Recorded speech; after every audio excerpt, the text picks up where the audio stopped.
Everyone loves Bolivian rams. If you guys need a quick care guide because you want to try this fish, then that's what we're going to be talking about in this video, coming up.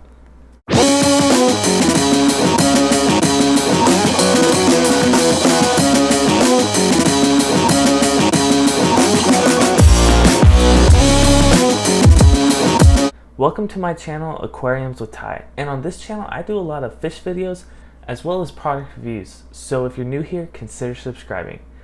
And at any point in the video, check out the notes in the description below. I'll post anything I might forget to talk about, as well as links to products that I might talk about.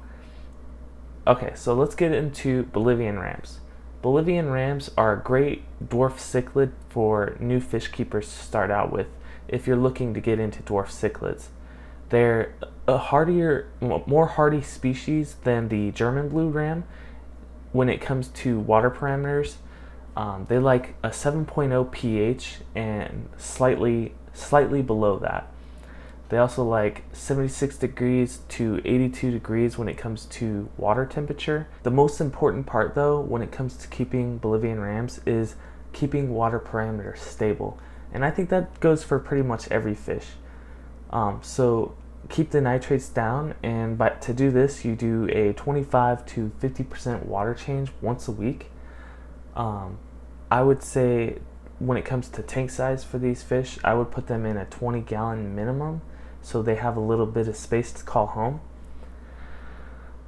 So when it comes to like sexing Bolivian rams, first off, they get about 2.5 to 3 inches big, and the males get slightly larger than females. So that's one way you can tell differences, although it's not always accurate.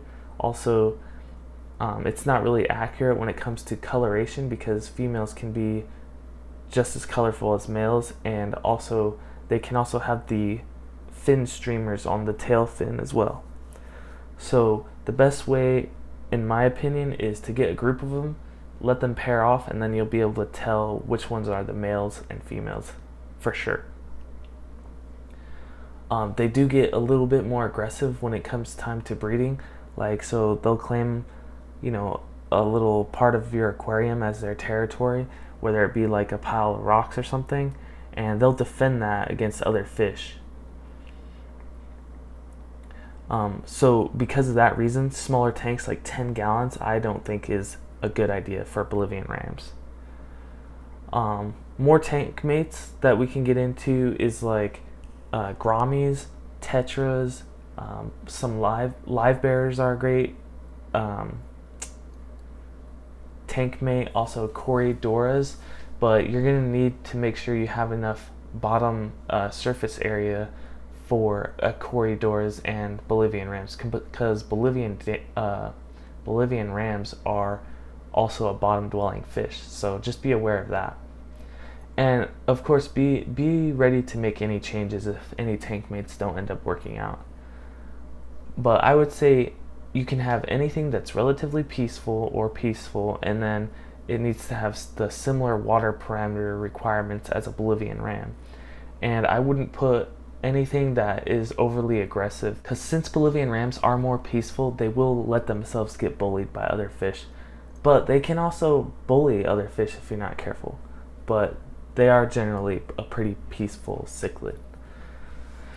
When it comes to food, I feed them a sinking cichlid pellet, an omnivore pellet. I use Northfin cichlid formula, and you can get either the 1mm or 2mm. Both of those work just great for the Bolivian rams. Of course, you can feed them like frozen bloodworms, brine shrimp, other frozen foods as like treats, but I would make sure you get a good omnivore pellet as their staple diet. When it comes to like tank setup, like tank decorations, they do very well with live plants. I don't have live plants in this aquarium because I don't want to deal with them right now. But they won't like disturb the substrate. They won't uproot your plants.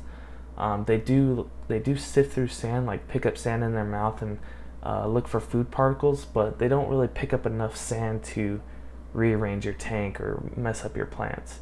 So that's a good thing. Also, driftwood is good since they do like that neutral pH. Having driftwood in will help you. If you have a higher pH, that driftwood help bring down that pH.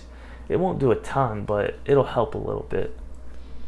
And then as far as rocks go, I would make sure you get rocks, smooth rocks that if you're trying to breed Bolivian rams, maybe that they can lay their eggs on. They'll most likely lay their eggs wherever they want, but in my opinion, taking the path of least resistance when it comes to breeding a fish is the way to be the most successful.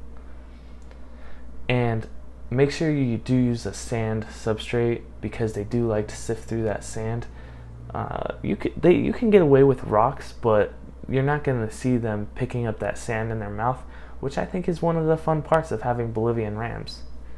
They are a geophagus cichlid, which means earth eater, so just keep that in mind. So, quick question for you guys. What do you think about Bolivian rams? Did I forget anything that I should have put in this video? Let me know in the comments below. Also, if you comment below, I'll throw it in the notes to the description. Anyways, guys, thanks for checking out this video. Subscribe and ring the bell if you haven't so you get notifications when I post a new video. And until next time, guys, Aquariums with Ty is bringing you fish videos. See you later.